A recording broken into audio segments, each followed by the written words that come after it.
New recordings revealing exactly what Jeffrey Epstein's longtime associate Ghislaine Maxwell told the Justice Department behind closed doors about President Trump.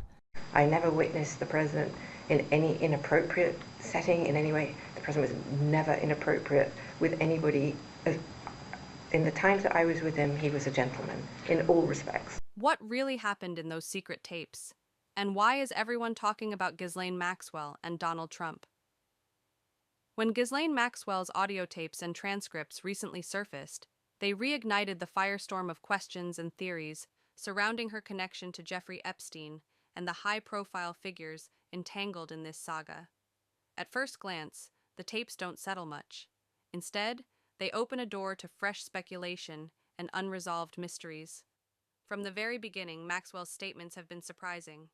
Contrary to what many expected, she spoke warmly of Donald Trump, calling him a gentleman and denying any inappropriate behavior during the time she saw him. But despite those affirmations, the timing of her comments and subsequent events only deepened the intrigue. The media and public quickly dissected every detail, from what Maxwell did and didn't remember, to why she was suddenly moved to a minimum security prison shortly after her interview became public. These tapes are more than just words. They are a puzzle piece in a wider, complicated picture that continues to unfold. The revelations and silences alike fuel endless discussion about what really lies beneath the surface of this controversial story. And with each new piece of information, the questions only multiply. But what exactly did Maxwell say? Did you ever observe President Trump receive a massage? Never.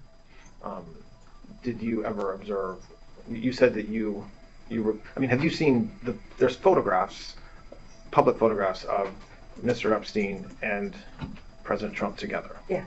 And there's photographs of, I think you're in some of the photographs Yes. as well. Those all appear to be social settings. Yes. Did you, That's my memory. There was social settings. and did you ever hear Mr. Epstein or anybody say that President Trump had done anything inappropriate with masseuses or with anybody in your world? Absolutely never. And in any context. Well, I just want to say for my relationship with President Trump, relationship's a big word, but I just want to say that I met him, well, I believe I may have, because of my father in the 90s. Yep. Okay. So my father liked him very much, and he really liked his wife as well, because they were both Czechoslovakian. And as far as I'm concerned, President Trump was always very cordial and very kind to me, and I just want to say that I admire his extraordinary achievement in becoming the president now, and I like him, and I've always liked him. The release of Ghislaine Maxwell's interview transcripts sent shockwaves through the media, stirring intense debate and endless speculation. Expectations were high. Many hoped these tapes would finally unveil the full truth behind the Epstein scandal.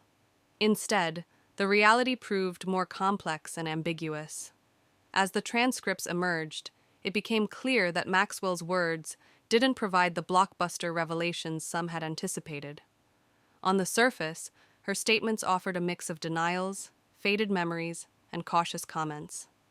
Yet, these very gaps and ambiguities became a magnet for curiosity, sparking a frenzy of analysis by journalists, legal experts, and the public alike. News outlets immediately zeroed in on the most headline-worthy parts, but the overall picture was fragmented, with heavy redactions and unanswered questions scattered throughout. Social media buzzed with theories, blending facts with rumors, all fueled by the tantalizing glimpse into Maxwell's mindset and the hints she dropped. The transcript release did not shut down the conversation. Instead, it opened a new chapter filled with more questions than answers. The public and the press remain fixated on finding what lies hidden behind the carefully chosen words and silences. But what exactly did these transcripts reveal about Donald Trump's role, and why has that become the focal point of so much attention? Let's dive deeper. Donald Trump's name appears multiple times in Justice Department files related to the Epstein case, but sources who have reviewed these files say there's nothing incriminating against him. This aligns closely with what Ghislaine Maxwell said in her interviews. She portrayed Trump as a gentleman who was never inappropriate to her or anyone she witnessed around him. Her praise went beyond mere politeness. She appeared genuinely admiring, describing Trump as someone who conducted himself with respect at all times. One of the more curious moments in the transcripts revolves around a mysterious birthday party book from 2003. The Wall Street Journal claimed that this book contained a letter from Trump, accompanied by a drawing of a naked woman, suggesting secretive, scandalous details. When asked about this, Maxwell simply said she had no recollection, neither confirming nor denying its existence. This ambiguity left many wondering if there was more beneath the surface or if the whole matter was exaggerated. Trump's legal team has vigorously denied any wrongdoing and even filed lawsuits against media outlets like the Wall Street Journal for the claims made about him. Maxwell's comments might seem favorable, almost protective, prompting speculation about why she was so effusive in her praise and whether it reflects something deeper. But despite the stirring words and legal battles, no verifiable evidence has come to light to implicate Trump in any of the illegal activities tied to Epstein or Maxwell. Yet questions remain. Why does Maxwell speak so highly of Trump?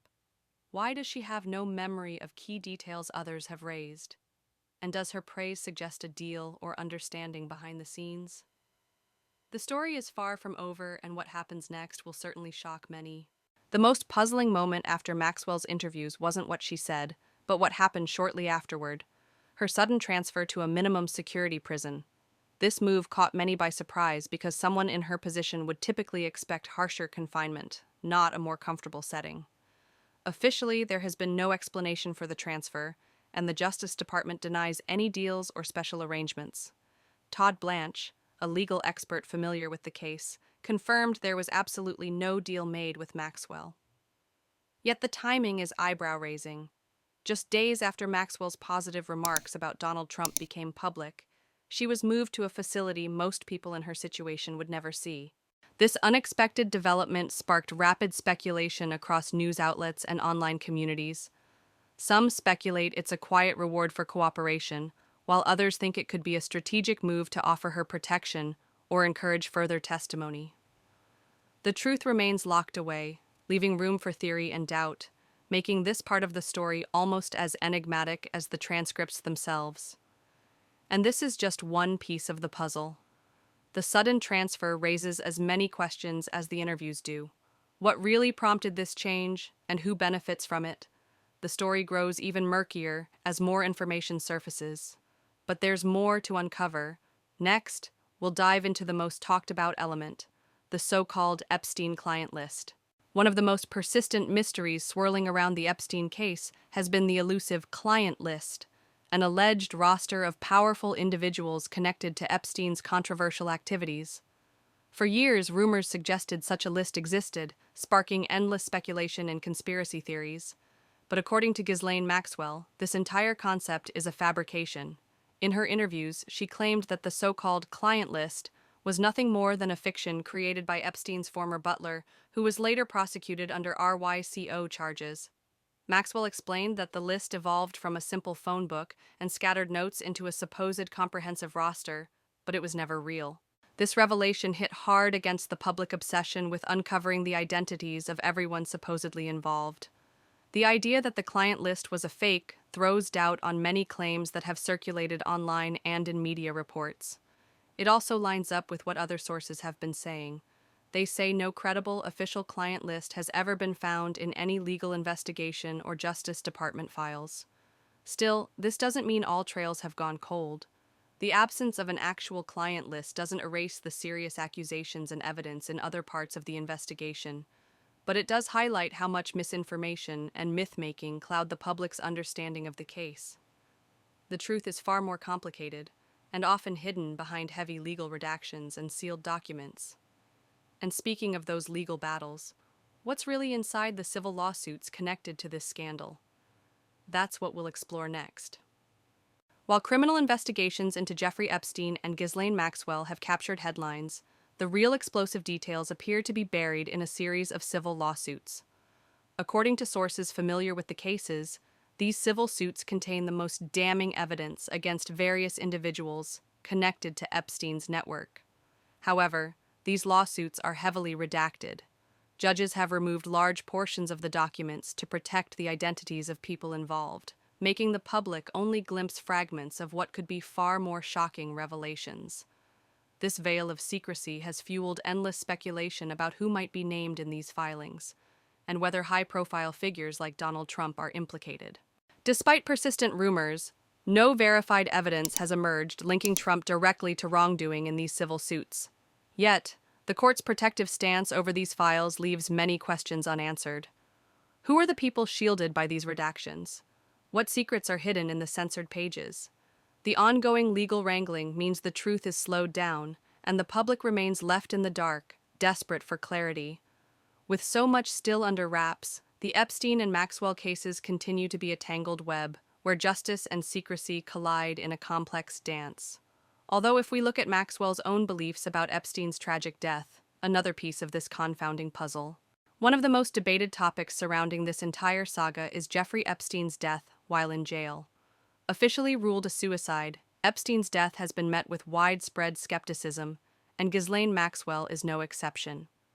In her interviews, she expressed a firm disbelief that Epstein offed himself, though she admitted she didn't have concrete evidence to back up that view. Her doubts add fuel to the widespread theories circulating online and in the media, suggesting that Epstein's death was shrouded in mystery and possibly involved foul play or cover-ups. Maxwell's refusal to accept the official narrative raises questions about what secrets Epstein might have taken to the grave, and who had the motive to silence him. This topic continues to spark intense debate, and Maxwell's stance keeps the conversation alive, reminding us that much of the truth remains elusive. With Epstein gone, many hope that Maxwell or the civil lawsuits might eventually reveal what really happened behind closed doors. But as we move forward, it's clear that speculation and unanswered questions still dominate this story, leaving us to wonder what will finally bring clarity to this tangled web. Next, we'll explore what remains unknown and the ongoing mysteries that surround this case. Despite the flood of information from interviews, transcripts, and lawsuits, many questions about Ghislaine Maxwell, Jeffrey Epstein, and their connections remain unanswered. The tapes raised eyebrows with Maxwell's warm praise for Donald Trump, her denial of the infamous client list, and her disbelief in Epstein's official cause of death. But none of these offer definitive closure. The truth lies tangled in a complex web of redacted court files, sealed documents, and ongoing legal battles. Speculation fills the gaps where facts are scarce, and rumors continue to flourish online. Who really holds the key to this mystery? Are powerful figures protected by layers of legal secrecy? And what's the full extent of Maxwell's cooperation with authorities? As this saga unfolds, it's clear that many of the most explosive details remain just out of reach. We're left with fragments, testimonies that raise as many questions as answers, and a narrative that shifts with each new revelation. The mystery surrounding Maxwell and Epstein is far from over, and the world will keep watching, waiting for the truth to emerge fully from the shadows. So what's the real story behind these tapes? That's the question everyone is still trying to answer, and it may take years before the full picture is revealed. After piecing together everything from the tapes, transcripts, and legal revelations, one thing is clear. This story raises more questions than it answers.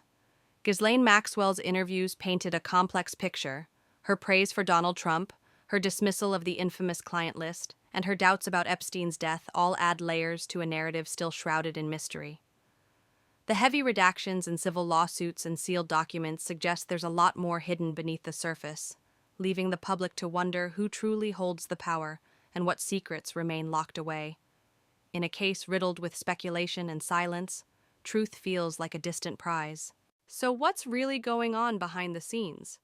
Are we being shown the whole story, or just the pieces someone wants us to see? The Maxwell tapes may have stirred the pot, but the final truth still waits in the shadows, keeping the world watching, questioning, and guessing. The intrigue continues, and until the full story is unveiled, we're left with one certainty. In this tangled web of power, secrets, and silence, the truth remains elusive, and the saga far from over.